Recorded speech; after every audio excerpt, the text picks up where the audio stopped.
Boa noite, meus irmãos. Que alegria estarmos aqui reunidos para a continuidade do estudo de O Livro dos Espíritos.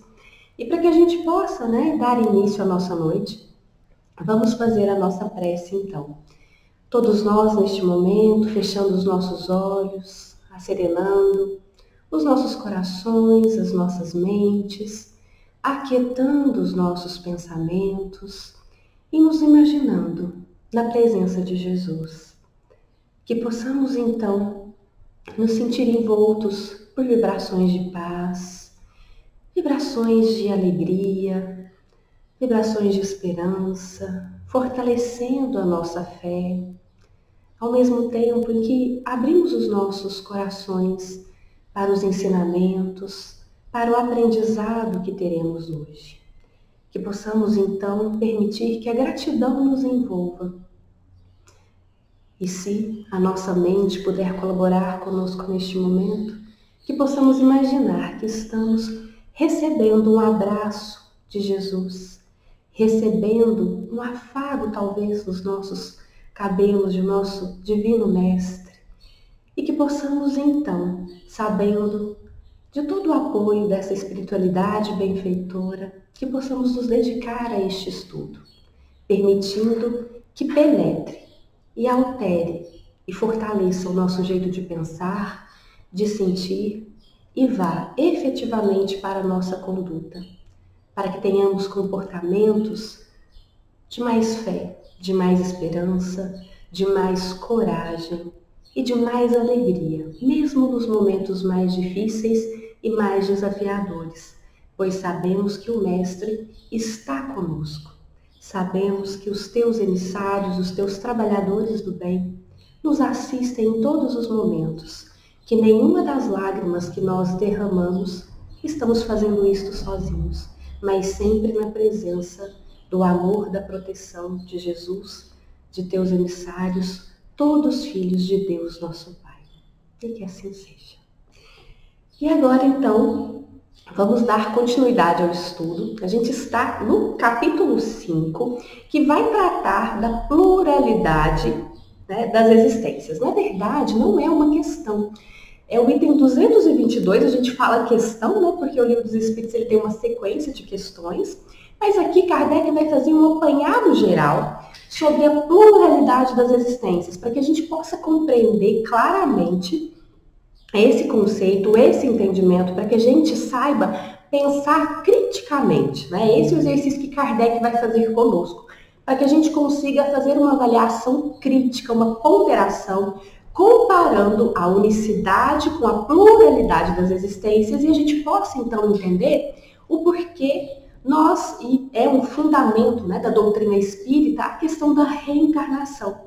Não porque vem dos espíritos, mas sim porque é a mais lógica, a mais coerente com a bondade, com a justiça divina. E é que faz mais sentido, independente de qual tenha sido a fonte da sua revelação. Então é esse o grande convite que Kardec vai nos trazer depois de todos os itens que nós já estudamos, Então vamos lembrar tudo que a gente já estudou. A gente já estudou anteriormente sobre a reencarnação, a justiça da reencarnação, a encarnação dos espíritos nos diferentes mundos, sobre a transmigração progressiva das almas, sobre a sorte das crianças após a morte, sobre o sexo nos espíritos, estudamos também sobre parentesco, filiação, as semelhanças físicas e morais e sobre as ideias inatas. E agora Kardec vai fazer esse apanhado geral para que a gente possa ter esse entendimento.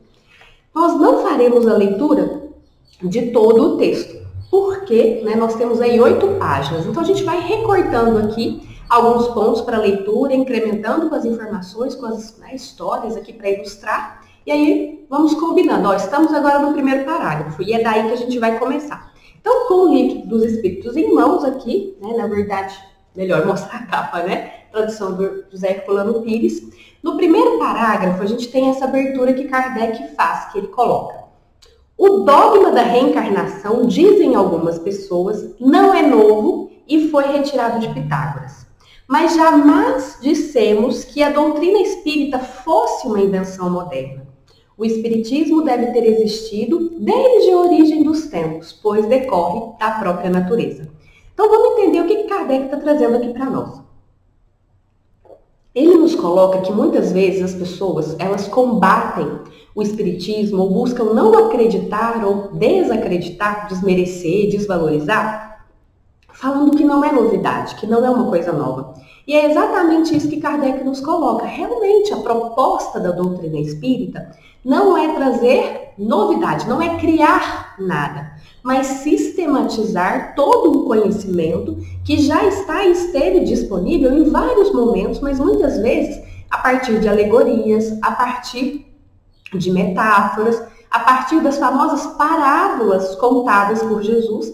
Tudo isso, né, de conhecimento muito comum entre os povos, mas que não estava ali sistematizado, disponível de maneira clara, de maneira transparente e por vezes dificultava aí o nosso entendimento. Então, o que a doutrina espírita vem fazer é exatamente o que o Cristo colocou sobre o Consolador prometido. Vem nos ensinar todas as coisas e fazer lembrar aquilo que ele já havia nos ensinado. Então, não é criar nada, mas qual que é aqui, né? O grande movimento que os espíritos trazem para nós. Eles vão nos ensinando sobre o funcionamento da lei divina ou da lei natural. Eles vão nos contando como é que funcionam as leis físicas, que se referem aos aspectos materiais, e como funcionam, qual é a aplicação das leis morais, que vão falar sobre as nossas relações entre nós, homens encarnados, a nossa interação também com o plano espiritual e da nossa relação com Deus, nosso Pai, nosso Criador. Então, a doutrina espírita, a partir da revelação que os espíritos nos trazem, vem codificar e colocar para nós esse conhecimento. Mas essas leis divinas, elas já existem desde que o mundo é mundo. Já existem desde a criação do universo. Exatamente seguindo essas leis é que o universo foi crescendo, se desenvolvendo e tudo foi sendo criado. Tudo foi evoluindo. Então vamos lembrar de algumas questões. Por exemplo, quando a gente fala, né, da criação da Terra, da criação do mundo em 6 dias. A gente olhava e via e falava, nossa, mas como assim, né? Tudo assim, né? Tudo criado, né, em 6 dias, como é que isso funciona, né? E aí, o que a gente vai percebendo? O que a doutrina nos traz e que hoje a ciência acompanha e comprova por meio, né, das camadas geológicas ali de formação da Terra?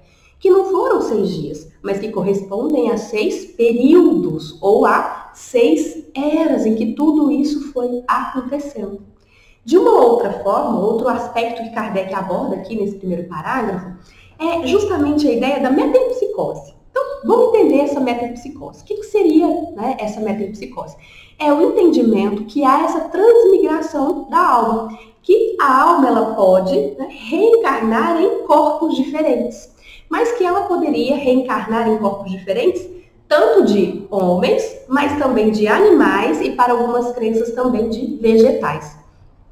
Esse seria o entendimento. Essa crença, ela existe desde a pré-história, ela existe desde a antiguidade, e ela é compartilhada por egípcios, né? Ela é compartilhada pelos gregos, romanos, chineses, enfim. Por uma série de povos acreditavam nessa ideia, dessa transmigração da alma, mas compartilhando aí por vezes corpos humanos, corpos animais e também corpos vegetais. Diz-se então que essa ideia, né, na verdade, essa palavra, ela vai aparecer tanto em Pitágoras como em Platão, mas para cada um com significados diferentes. Para Pitágoras, ele teria aprendido com os egípcios, tá? Mas os egípcios haviam, por sua vez, aprendido com os indianos. Então, vamos ver, uma crença disseminada, né, em todo o globo. Para Platão, não haveria essa possibilidade da metempsicose, né, dessa reencarnação em corpos também vegetais, em corpos animais. Platão entendia de uma maneira diferente. Ele entendia a metempsicose como reencarnação, da forma como nós entendemos. A transmigração da alma, essa possibilidade, né, de um espírito estar, né, em corpos, mas apenas corpos humanos. Né? E usava essa palavra metempsicose por falta de uma outra palavra que na época exprimisse melhor essa questão da reencarnação. Então, essa é uma crença totalmente disseminada e que está presente em várias épocas da humanidade. Não é uma novidade, mas qual que é a grande contribuição da doutrina espírita? O que os espíritos nos trazem? Eles nos trazem com muita clareza como é que isso funciona e tiram a parte supersticiosa que está aí. E qual que é a parte supersticiosa? Nós já estudamos. Então, é possível sim que a gente, né, reencarne, que a gente faça essa transmigração, sempre com o objetivo de progresso, em vários, atuando, né, em vários corpos materiais. Um de cada vez, né, gente? É possível isso? Sim, é possível. E para nós tem justamente esse objetivo de evoluir. E como o objetivo da transmigração ou da reencarnação é um objetivo de evolução, o que a doutrina nos explica? Tira a superstição. Nós não reencarnamos, então, em vegetais e nem em animais. Mas por quê? A gente não reencarna em vegetal e animal, porque isso seria retrogradar, e a doutrina espírita, ela é para evolução, voltada para evolução. Aí nesse momento a gente fica incomodado, principalmente nós, né, que gostamos muito dos animais, a gente tem aquele pet nosso que é da família. A gente fala, como assim, né? Se eu reencarnasse ali num corpo físico de um cachorrinho, eu iria retrogradar? Como assim? Que ofensa é essa? Mas vamos entender. Os animais, o que eles têm? Eles são muito mais guiados pelo instinto. Eles têm sim uma inteligência, mas o que a gente chama? É uma inteligência rudimentar. Não é a inteligência que nós humanos temos. Por quê? A inteligência é um atributo do espírito. Então, se nós, né, entendêssemos que seria possível reencarnar num corpo animal, nós estaríamos dizendo, então, que em determinado momento abriríamos mão de um atributo do espírito. E vamos lembrar que a gente não retrograda, o espírito não retrograda. Uma vez que nós temos esse atributo, nós vamos desenvolver a nossa inteligência, mas jamais vamos abrir mão. É por isso que não seria possível, então, reencarnar em corpos animais ou vegetais, porque seria incompatível, né, com o grau de evolução que nós já chegamos. Por quê? O cãozinho, né, o animal, a planta, não está sujeito, né, até em razão desse atributo, enfim, das suas condições, à lei de causa e efeito, não está sujeito ao livre-arbítrio, enfim. Mas nós estamos. E se a gente fosse reencarnar, então, em um corpo animal, isso não seria possível aplicar. É como se a gente estivesse retrogradando. Tá? Então, esse é o grande sentido que a gente deve entender do porquê não. Mas vamos imaginar, então, que alguém teve uma encarnação e foi extremamente inteligente e usou sua inteligência para o mal. Será que nesse caso não seria possível a metempsicose, ele reencarnar ali, né, num corpo animal, justamente para não usar essa inteligência? Não, meus irmãos, isso não é possível. O que aconteceria então se fosse necessário que o espírito vivesse uma encarnação para poder aprender a usar bem a inteligência?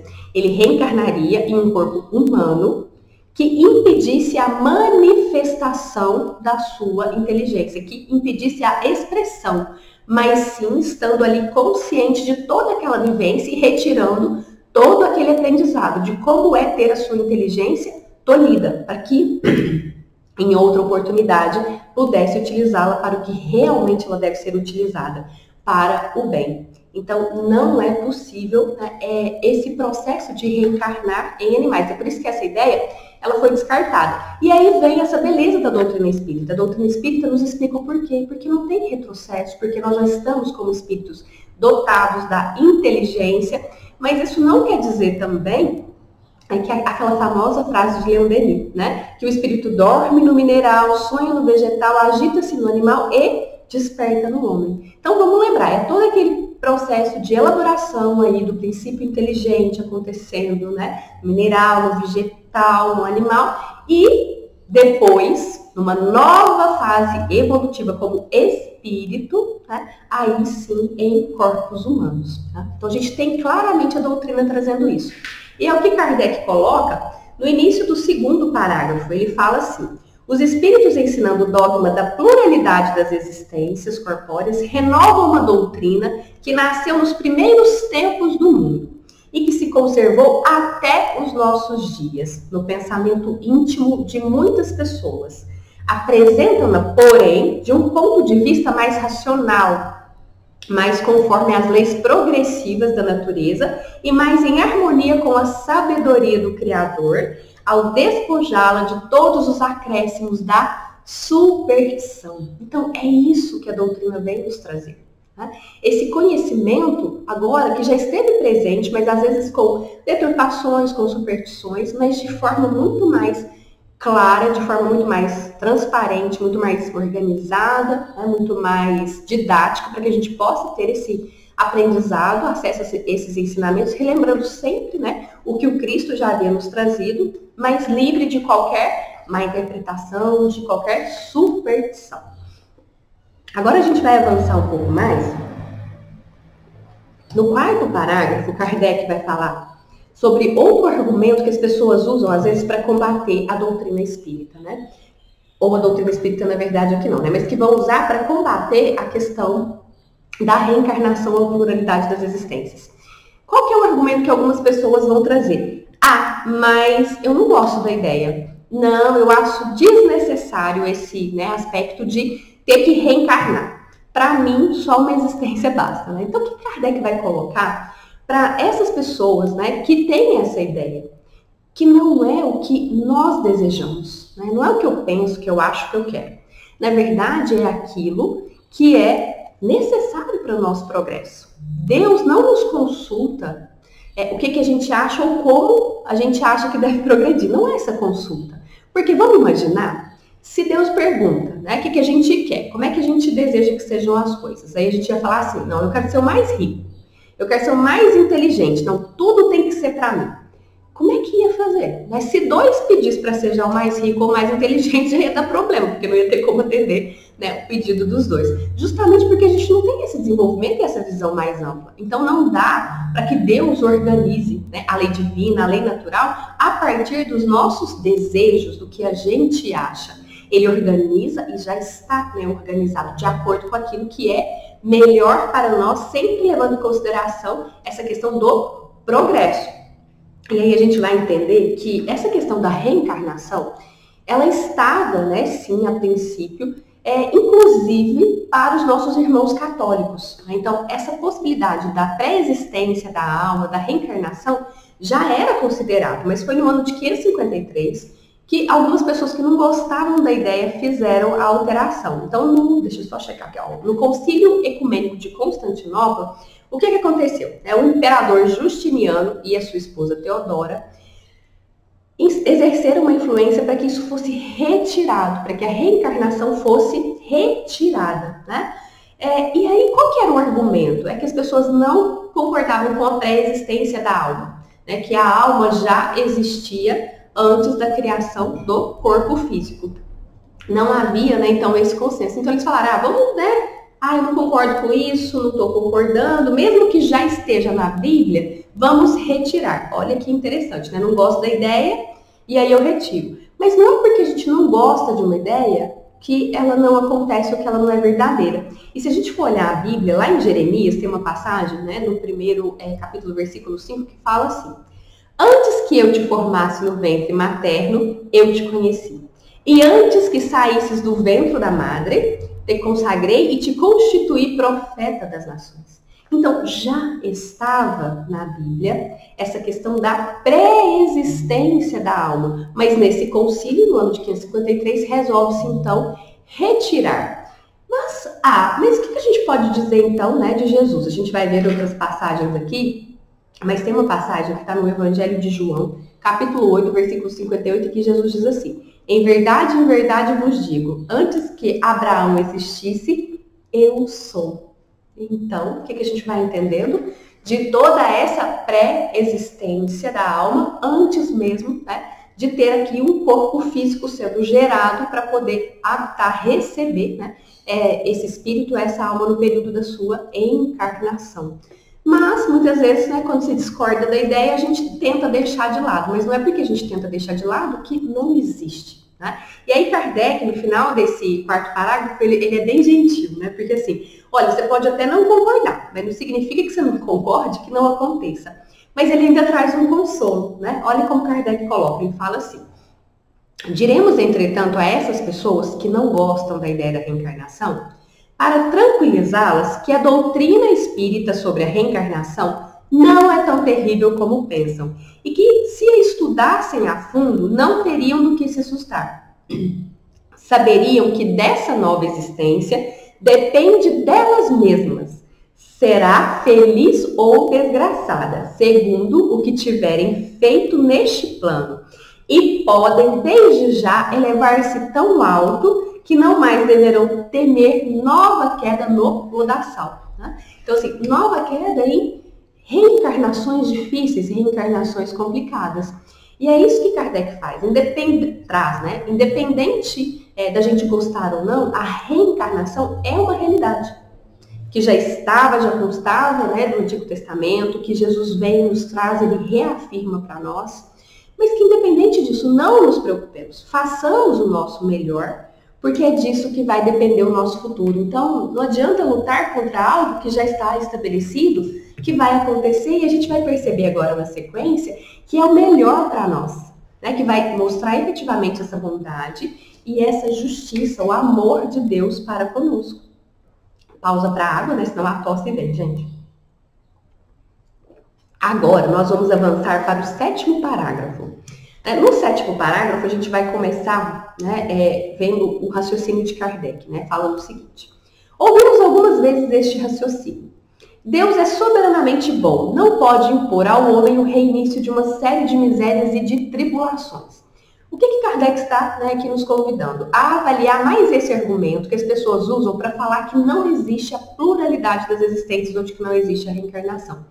Que Deus não nos faria iniciar uma nova existência para que a gente passasse tribulação, para que a gente passasse miséria. E aí Kardec continua. Acharão por acaso que há mais bondade em condenar o homem a um sofrimento perpétuo por alguns momentos de erro do que em lhe conceder os meios de reparar as suas faltas? Kardec, para a gente entender bem esse raciocínio, né, que ele traz aqui, ele vai colocar um exemplo. Para que a gente imagine que existem, né, aí 2 empresários, 2 donos de fábrica, cada um com a sua fábrica, e cada um deles com o seu empregado que tem ali condição de se tornar sócio dessa fábrica. Então, 2 empresários, donos da fábrica, e 2 empregados ali, cada um, né, com um desses empregadores. Mas que vai acontecer então? Que em um dia de trabalho, esses 2 empregados não vão fazer o que devem fazer. Não vão trabalhar, né, não vão produzir ou vão fazer coisas erradas, enfim. Né? Vão quebrar uma máquina por querer. Vamos imaginar, né, esse cenário. O que Kardec coloca? Que um desses, né, empresários vai chegar ali para o seu empregado e vai falar, olha, você não trabalhou nesse dia de hoje, você me trouxe prejuízo, logo, agora você não poderá se tornar meu sócio. Mas eu vou conceder a você uma nova oportunidade. Você pode continuar trabalhando, você pode reparar, você pode recuperar esse tempo perdido e você continuar assim tendo a possibilidade de um dia se tornar o meu sócio. Eu não vou tirar essa oportunidade de você, de ser o meu sócio, mas é necessário que você repare e faça o trabalho que deixou de fazer, né? Ou repare o erro que foi cometido. Agora vamos imaginar o outro empregador. O outro empregador vai chegar então para o seu empregado e falar assim, olha, você está demitido. Demitido. Porque você não fez o que deveria fazer, você não fez o seu trabalho.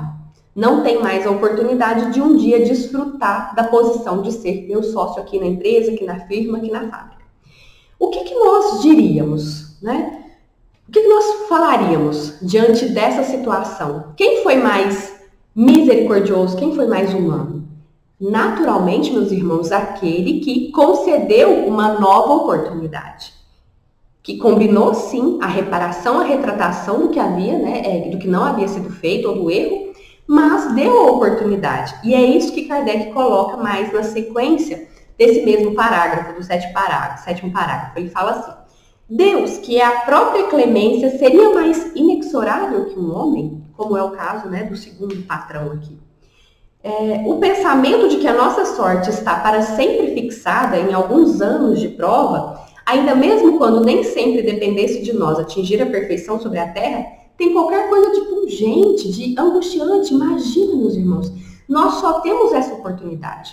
Se em um momento de descuido, de invigilância, a gente deixa de fazer o que deve ser feito ou comete um erro, a gente estaria destinado para sempre a ter a consciência atormentada, a vivenciar, né, aquele estado mental de inferno, de peso na consciência, de culpa, de vergonha e de desesperança, porque nós não teríamos chance de reverter isso. Né?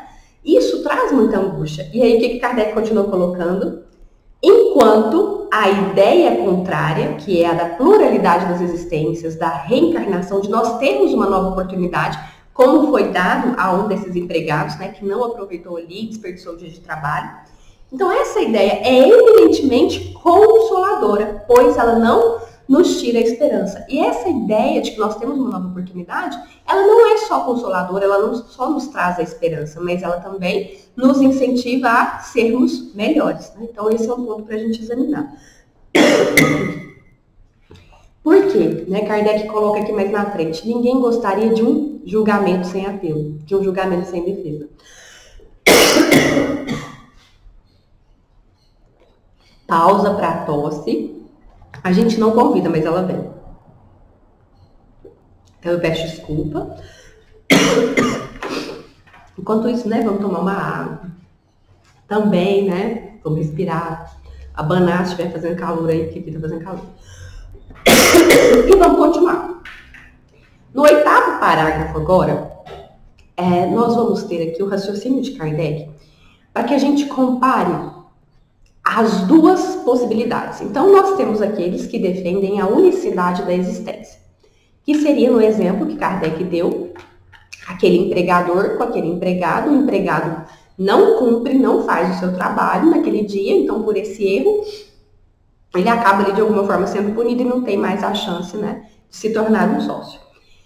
Quando a gente fala da pluralidade das existências, a gente vai ter, então, o outro empregador e o outro empregado. O empregado não cumpre o trabalho ali naquele dia, recebe uma segunda oportunidade, ou quantas oportunidades forem necessárias, e continua com essa possibilidade de ascender aí e de chegar à sociedade.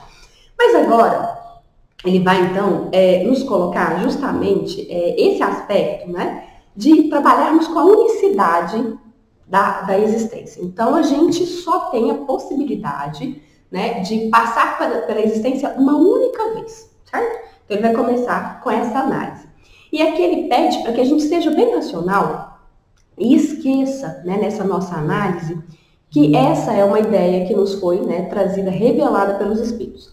Que a gente tire isso de mente e simplesmente avalie os fatos, simplesmente avalie esses questionamentos que a gente vai ter aqui na sequência. E ele começa assim. Se nossa existência corporal é a única, a gente só existe aqui por uma vez, a alma de cada criatura foi criada por ocasião do nascimento, a menos que a gente admita a anterioridade da alma. Mas e se a gente for pensar, né, que a alma já existia antes, o que essa alma estava fazendo? Aí ele vai colocar, né, essas perguntas, né? Se ela existia, qual era a sua situação? Tinha ou não consciência de si mesma? Se ela não tinha, né, se ela não tinha consciência de si, era mais ou menos então como ela não existisse. Se tinha a sua individualidade, a alma antes, né, de estar ligada ao corpo, ela era progressiva ou estacionária? Então Kardec, né, vai colocando aqui uma série de questões para a gente pensar sobre isso, né, sobre essa hipótese de que a alma ela é ali criada naquele momento, né, em que o corpo também é criado. Ou se ela existia antes, o que ela era? Né? Como é que a gente pode entender? E aí, ele não traz as respostas aqui. Ele deixa, né, só esses questionamentos para a gente pensar se tem razão, se não tem. E até para a gente entender que essa doutrina da unicidade das existências tem muitas lacunas. Tem muitos pontos que a gente não consegue explicar, que não tem explicação. Que é o que ele vai colocar para a gente agora na sequência. Então, na sequência, ele fala assim, olha, já que, né, a doutrina, né, da unicidade das existências não coloca essas respostas do que a alma fazia antes, se ela era pré-existente ou não, enfim. Vamos considerar, então, que ela está ali a partir, né, do momento, ela está sendo ali criada no momento que o corpo também está sendo criado. Vamos partir desse, né, princípio para facilitar. Quais são os problemas, né, referente aí ao que a gente percebe, né, hoje? E ele vai citar, primeiro item. Por que a alma revela aptidões tão diversas e independentes das ideias adquiridas pela educação? Então, vamos pensar em caso de gêmeos, né? Nascem ali duas crianças que carregam o mesmo material biológico da mãe e do pai. Então, os mesmos genes, principalmente quando a gente pensa em gêmeos idênticos, né? Então, é ali, né, a mesma bagagem genética que eles estão trazendo. Passam pela mesma educação. O que é que explica temperamentos e escolhas tão diferentes? Por que um escolhe uma profissão, o outro escolhe outra? Por que muitas vezes um escolhe o caminho do bem, o outro escolhe, né, o caminho do erro? Por que tem tais características de personalidade? Por que às vezes um é um doce de criança? Por que um é tímido, o outro é extrovertido? Enfim, não deveria ser tudo igual? Né? Então, isso já vai nos convidando a esse raciocínio. Segundo, de onde vem a aptidão extranormal de algumas crianças de pouca idade para esta ou aquela ciência, enquanto outras permanecem inferiores ou medíocres por toda a vida? Por que algumas crianças, então, né, se a alma foi criada junto com o corpo, por que algumas crianças teriam ali mais conhecimento, como a gente viu na aula passada, acho que é o menino Maximiliano, né, que já tinha todo o conhecimento ali acerca da medicina, embora uma criança gostasse de brincar, mas tinha um conhecimento muito avançado. E por que outras crianças, às vezes, têm até dificuldade de aprendizado das questões básicas? Como? Isso seria justo? Mas como é que isso seria possível?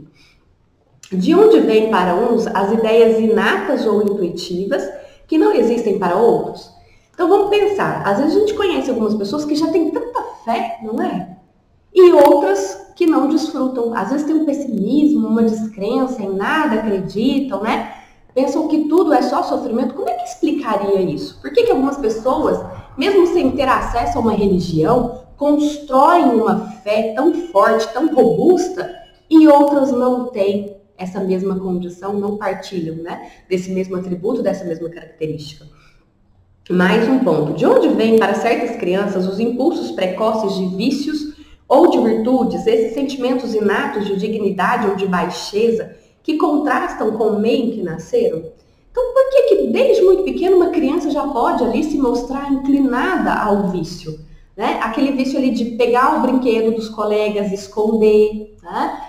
Ou muitas vezes de fazer aquilo que a gente chama, né, maldade mesmo, de machucar outras crianças, de ferir outras crianças, né? E ali notar que não há um arrependimento, que não era simplesmente pela brincadeira em si, mas que no chutar da canelinha no chutar da canela, né, do colega, para disputar a bola, foi muito mais na canela do que na bola. Né? Então, como é que a gente explica isso que já existe ali tão desde cedo, muitas vezes? Porque alguns homens, independentemente da educação, são mais adiantados que outros.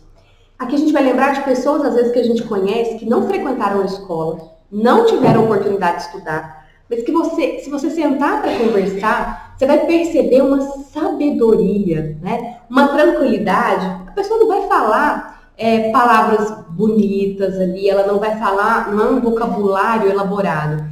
Na simplicidade, ela vai mostrar tamanha sabedoria, tamanho conhecimento, sendo que ela não teve nem, muitas vezes, instrução, não sabe nem assinar o próprio nome. Né? Como é que a gente explicaria isso? E aí, a última provocação que Kardec nos faz para a gente analisar, né, por que há selvagens e homens civilizados? Como assim? Se a alma é criada, né, ali ao mesmo tempo que o corpo, por que alguns vão já sair civilizados e outros ainda, né, selvagens? Se tomarmos uma criança selvagem de berço e educarmos enviando depois aos renomados liceus, os melhores colégios, nós vamos fazer dela, né, um cientista, né, ou alguém que vai ter grandes descobertas? Seria isso possível? E aqui que a gente vai entendendo que não. Né? Porque o que faz não é só a educação. O que faz, às vezes, né, é alguém, um estudioso, um cientista, despontar, trazer um novo conhecimento, não é algo que ele construiu só a partir dessa existência. É uma bagagem evolutiva de intelectualidade, né? Enfim, às vezes mais intelectualidade que a moralidade, né? Que a gente sabe que nem sempre elas vão caminhar ali juntas no mesmo ritmo, mas é algo que já está sendo ali construído há muito tempo. Mas isso a gente só sabe com o ensinamento dos espíritos, com a questão da reencarnação. Se a gente ficar com unicidade das existências, né, pensar nessa questão da alma sendo criada ao mesmo tempo que o corpo, a gente vai ter duas questões, né? Vai pensar que tudo está relacionado ao corpo, mas isso não se explica, porque quando a gente tem gêmeos idênticos, então, e aptidões, habilidades diferentes, já não se explica porque o material genético é o mesmo. Ou então a gente vai pensar em Deus. Por que Deus criou, então, almas diferentes? Algumas mais bem dotadas e outras pouco dotadas. Aí a gente contrariaria tudo que nós conhecemos e sabemos sobre Deus, sobre a sua justiça e sobre a sua bondade. Por que então eles, né, seria injusto dando mais dons, mais aptidões a uns e menos dons, menos aptidões a outros? Aí isso não faz sentido. Mas se a gente parasse só por aqui, já dá para ver que a unicidade das existências não responde às nossas perguntas. Mas vamos continuar com os problemas futuros que Kardec coloca, né? Então ele fala assim, agora a gente está no 12º parágrafo. Se a existência presente deve ser decisiva para a sorte futura, qual é na vida futura, respectivamente, a posição do selvagem e do homem civilizado? Eles vão estar no mesmo nível ou estarão distanciados no tocante à felicidade eterna? Pergunta capciosa que Kardec coloca, né? Então eu tenho o homem civilizado e eu tenho o selvagem. Eles só tiveram uma oportunidade. Como é que fica a vida futura? Né? Como é que eles estarão, então, após deixarem a existência, deixarem o corpo físico? Seria justo que tivessem a mesma posição? Isso fica para a gente, né, raciocinar. O homem que trabalhou toda a vida para melhorar-se estará no mesmo plano daquele que permaneceu inferior, não por sua culpa, mas porque não teve tempo nem a possibilidade de melhorar? Então vamos pensar, seria justo estarem na mesma condição alguém que se esforçou para se tornar melhor e alguém que não se esforçou, que não teve acesso a conhecimento, a informação que poderia ampará-lo nessa melhoria? Seria justo? Mas seria justo também fixar o futuro, né, dessas pessoas com base em uma única existência? Se a pessoa não teve condição, não teve informação, não teve conhecimento? Então esse ponto para a gente, né, pensar também. A tosse volta, né? E aí a gente tem outros aspectos, né, que Kardec vai colocando para a gente raciocinar sobre isso. Aquele homem que praticou o mal porque ele não pôde se esclarecer, ele é culpado na sua vida futura? Muitas vezes por estar num estado em que algumas questões não dependeram dele, né? Não dependeram dele porque ele não teve essa possibilidade de se esclarecer. E aí vem aquela pergunta que a gente já estudou, né? Qual é a sorte das crianças que morrem em tenra idade antes de poderem ter feito mal bem? Vão para o céu? Ah, mas se elas vão para o céu, e aquele idoso que morreu com 80 anos e teve muito mais tempo de errar e de praticar o mal? Seria justo? Ah, não, elas vão para o inferno, mas peraí, não tiveram tempo de fazer o mal? Como é que isso funcionaria? Então aqui a gente já vai percebendo que quando a gente pensa na unicidade, nós não temos, né, as respostas que nós precisamos, nós não temos a lógica que é necessária. E aí agora Kardec vai fazer um resumo, então, quando ele nos coloca sobre a pluralidade das existências. No 10º, agora a gente faz um retrocesso, vai lá para o 10º parágrafo, tá? Quem está acompanhando no texto, ele vai falar assim: admitamos, ao contrário, uma sucessão de existências anteriores e progressivas. E tudo vai se explicar. Várias existências que foram anteriores e a gente foi progredindo. Os homens trazem ao nascer a intuição do que já haviam adquirido. Então nós fomos conquistando a nossa bagagem. São mais ou menos adiantados segundo o número de existências, porque passaram ou conforme estejam, mais ou menos distanciados do ponto de partida. Precisamente como numa reunião de pessoas de todas as idades. Cada uma terá um desenvolvimento de acordo com o número de anos vividos. E ele vai trazer aqui um exemplo que é assim. Vamos pensar que tem várias pessoas, muitas pessoas, que variam entre 1 aninho de idade até 80 anos. Se a gente jogasse um lençol em cima de todas essas pessoas, algo que cobrisse, a gente não pudesse ver o passado nem o presente delas agora, o que é que nós, né, teríamos de pergunta? A gente ia perguntar assim: por que tem uns menores, outros maiores? Por que tem, né, alguns com menos conhecimento, outros já com mais conhecimento? Por que tem essa diferença, né? Por que alguns têm tanta energia e outros, né, já parecem tão cansados que por vezes transparecem até na voz? Por que essa diferença? E aqui, então, Kardec vai nos trazer isso. Quando a gente tira, então, esse lençol, a gente tira esse véu, nós olharíamos e perceberíamos, então, que existe diferença entre eles em razão, né, da idade, nesse exemplo que a gente está falando, né, e das experiências que eles vivenciaram. E é da mesma forma, assim, também com os espíritos. Cada um de nós teve um momento, né, da sua criação, cada um de nós encontra-se num momento, num estágio evolutivo. Daí, então, que se explicam todas as diferenças que a gente vê. E percebe a bondade e a justiça de Deus. Não houve uma criação de almas mais bem dotadas, né? Ninguém foi criado como anjo, todo mundo foi criado da mesma forma. todo mundo simples e ignorante, todo mundo ali teve um dia 1 aninho de idade. Mas dependendo do tempo e das buscas que foram feitas, a gente vai estar em estágios diferentes e com bagagens, com atributos, né, que também serão diferentes. E aí Kardec vai colocar assim, né? É porque só vemos o presente e não o passado e que não compreendemos. É isso. Nós estamos olhando para as pessoas aqui agora e estamos vendo só o que se apresenta. A gente não sabe o passado. Nós não sabemos as existências anteriores como cada um aproveitou. Mas não é porque a gente não vê o passado que ele não existiu. E ele traz a desigualdade de aptidões e do desenvolvimento intelectual e moral, então, é um fato patente, um fato que nos ajuda, então, a comprovar a questão, né, da pluralidade das existências. Porque se não fosse assim, a gente teria que considerar que Deus é injusto. A gente teria que considerar que Deus, né, privilegiou algumas almas quando elas foram criadas. E a gente sabe que isso não é verdadeiro. Então, Kardec vai trazendo aqui, né, um resumo que fala. No 11º parágrafo. A doutrina espírita é mais ampla que tudo isso. Para ela, não há muitas espécies de homens, né? Não há diferença entre nós homens, mas apenas homens, seres humanos cujos espíritos são mais ou menos atrasados, mas sempre suscetíveis de progredir. As portas do progresso, né, elas estão abertas para todos nós. Isso não está mais conforme a justiça de Deus? Pensar, né, e entender que fomos criados todos da mesma maneira, que todos nós temos as mesmas chances, as mesmas possibilidades, desde que seja feito o nosso trabalho. É isso, né, que está relacionado ao que nós conhecemos sobre Deus. E, né, no 10º parágrafo, isso, né, nós vamos ter aqui. Admitir as existências sucessivas e tudo estará explicado de acordo com a justiça de Deus. Aquilo que nós não pudermos fazer numa existência, faremos em outra. É assim que ninguém escapa à lei do progresso, cada um será recompensado segundo o seu verdadeiro merecimento. E ninguém é excluído da felicidade suprema a que pode aspirar, sejam quais forem os obstáculos que encontre no seu caminho. Avançando um pouco mais, para a gente vai fechar no 13º parágrafo.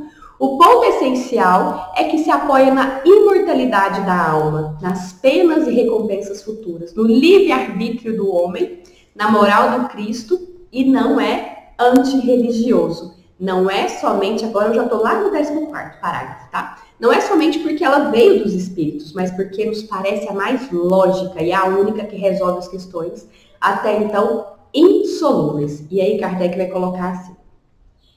Se ela tivesse vindo de um homem encarnado e passasse pela lógica, estivesse, né, de acordo com a razão e o conhecimento que nós temos sobre a bondade, o amor e a justiça divina, ele teria aceitado da mesma forma. Assim como se tivesse sido ditado pelos espíritos a questão da unicidade que não passa pela razão, que destoa, né, que contradiz a bondade, o amor e a justiça divina, ele também não teria aceitado. E aqui a gente vai observando, né, o cuidado do nosso codificador. Como Kardec, né, foi aí extremamente cuidadoso e como ele assume, né, esse comprometimento com Jesus e com o Consolador prometido. Porque ele vai colocar no 11º parágrafo, né, aquela passagem em que é questionado, né, sobre Elias e Jesus diz assim: em verdade, Elias virá primeiro e restabelecerá todas as coisas. Mas eu vos declaro que Elias já veio e eles não o conheceram. Antes o fizeram sofrer tudo quanto quiseram. Então, né, se João Batista era Elias, nós já estávamos aqui, né, nessa passagem entendendo sobre a questão da pluralidade das existências, sobre a reencarnação. E Kardec ele vai fechar com uma outra passagem agora, né, aquela passagem que nós lembramos ali de Jesus, né, com Nicodemos. E aí Nicodemos, né, questiona: como pode um homem nascer quando está velho? Pode ele entrar de novo no ventre de sua mãe a nascer uma segunda vez? E Jesus vai responder: em verdade te digo que se um homem não nascer da água e do Espírito, não pode entrar no reino de Deus. O que é nascido da carne é carne, o que é nascido do Espírito é Espírito. Não te maravilhes, né, de eu te haver dito, necessário vos é nascer de novo. Por que é necessário necessário, né, nascer de novo, meus irmãos, porque nós precisamos aí adquirir vários atributos, várias virtudes. Uma única existência não seria possível. Então, cada um de nós aqui está com o que já conquistou em existências anteriores, mas vamos lembrar, né, as portas do progresso estão abertas a todos nós e nós podemos aí continuar. E aí, como é que a gente tem os estudos, né, hoje sobre a reencarnação? A reencarnação ela continua sendo estudada, agora por cientistas que querem entender, e às vezes eles até têm como pergunta assim, será que a ciência deve dedicar atenção para entender o fenômeno da reencarnação ou não? Então a gente tem aqui alguns, né, estudiosos que eles podem fazer pesquisas de duas maneiras. Eles podem pesquisar crianças que têm memórias espontâneas. Então a criança começa a falar, porque eu já fui tal pessoa, conheço, eu já fui seu pai, já fui sua mãe. Então a criança, né, tem uma memória e eles vão investigar tudo isso, se procede. Ou pode ser através de técnicas regressivas. E existiu, na verdade, um psiquiatra que era da Universidade de Virgínia, nos Estados Unidos. É o Dr. Ian Stevenson. E ele tem aí, né, sua obra continuada por um psiquiatra infantil, o Dr. Jim Tucker. Ele foi investigar, né, alguns casos, ele chega a escrever um livro justamente para colocar essas experiências e essas investigações que ele fez com crianças que tiveram, né, memórias aí espontâneas de suas existências interiores. O livro é Vida Antes da Vida. Então tem o caso, né, do John McConnell. Ele era um vigia e ele morre, né? Quando ele é morto, ele tem atingido tanto o seu coração quanto o seu pulmão, quanto a artéria pulmonar. E ele era muito apegado à filha, né? Muito apegado à filha Dorothy. E ele falava para ela que ele sempre ia cuidar dela. Essa era uma frase que ele, como pai da Dorothy, falava para ela: eu sempre vou cuidar de você. Depois que ele morre, 5 anos, nasce o seu neto. E esse neto, né, chamado de William, ele nasceu já com vários comprometimentos cardíacos e respiratórios, né, que aí os estudiosos ligam a falecimento anterior. Por quê? Ele começa a dar sinais de que ele anteriormente havia, né, ele espírito ali encarnado agora como William, havia habitado o corpo daquele que for o seu avô, né? Então que era ali a mesma personalidade, em um momento avô, mas agora vindo como neto, filho da sua filha. E aí, desde os 3 anos de idade, ele começou, né, a falar com a mãe que quando ela era pequena, ele era pai dela. Então, você imagina uma criança de 3 anos, olha para você e fala assim, quando você era pequena, eu era seu pai. E ele falava também, olha, mas eu nunca te bati, né? E ele falava também sobre um gato. Ele sabia da existência de um gato, que era um gato que, né, era contemporâneo ao avô. Ele falava sobre esse gato e ele falava claramente, olha, eu morri numa quinta-feira à noite, ele falava, eu morri numa quinta-feira à noite, aí eu fui, conheci Deus, era a visão dele, né? E depois, quando eu já estava pronto para nascer, eu nasci numa terça de manhã, e era exatamente isso, o avô tinha morrido na quinta, o John, e ele, né, o William, tinha nascido numa terça. Às vezes, a mãe, para testar a criança, ela trocava, né? Então ela falava assim, não, na verdade, o vovô morreu na terça e você nasceu na quinta. E ele afirmava, não, da outra vez, né, eu morri na quinta e agora eu nasci na terça. Ele confirmava por várias e várias vezes, né, aí a sua história. E é interessante, né, porque o avô gostava muito de animais, adorava, né, cuidar de animais. O avô já acreditava em reencarnação, embora, né, fosse católico. E ele adorava cuidar de animais. E essa criança, né, desde muito cedo, começa a afirmar que seria veterinário. Olha que interessante, né?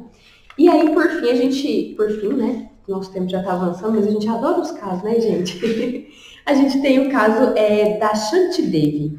O caso da Shanti, ele é bem interessante também, né? Uma mulher indiana, ela nasceu lá em dezembro de 1926, né? Então há muito tempo. E ela tinha memórias e muitas lembranças de uma vida com outra família.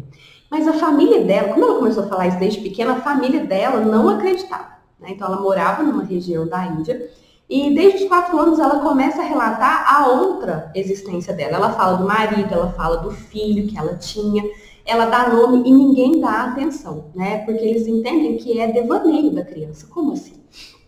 E aí o que acontece? Tem um tia-avô, né, curioso, e ele fala, não, então como é que era o nome? Como é que era esse nome do marido? Qual que é o endereço? Enfim. E ela dá o nome, ela dá o endereço, E esse tio escreve uma carta falando que ele tem ali uma sobrinha neta, blá, blá, blá, blá, né? Escrevendo todo o cenário. E manda. E, né, como diz a gente aqui no nosso bom mineirês, não é de ver, não é de ver então, que um primo, né, desse, que era aí o marido, responde a carta. Responde a carta, fica muito intrigado com como assim aquela criança tinha essa série de informações, né? E resolve então marcar o encontro. Aí o tio-avô vai, leva a criança. E é interessante que essa menina nunca tinha saído daquela região da Índia que ela morava, nunca tinha saído da cidade. E quando chega nessa outra região da Índia, ela começa a falar naturalmente aquele dialeto. O dialeto que era muito específico. E aí todo mundo se assusta, fala, gente, como é que uma menina que nunca saiu da cidade onde nasceu, de repente começa a falar outro dialeto, né, sendo que nunca teve acesso a isso. E naturalmente ela começou a falar. E ali ela encontra, então, né, aquele que havia sido seu marido em outra existência, o filho, que era bem mais velho que ela, e eles fazem um interrogatório, sabatinam a criança. E ela responde tudo, perguntas íntimas, perguntas, né, informações que nenhuma outra pessoa poderia ter, ela consegue responder tudo isso. E aí, então, o próprio, né, marido da existência anterior fala, olha, realmente não há como desmenti-la, não há como dizer, né, que ela criou essa história, porque tudo corresponde, tudo é verdadeiro.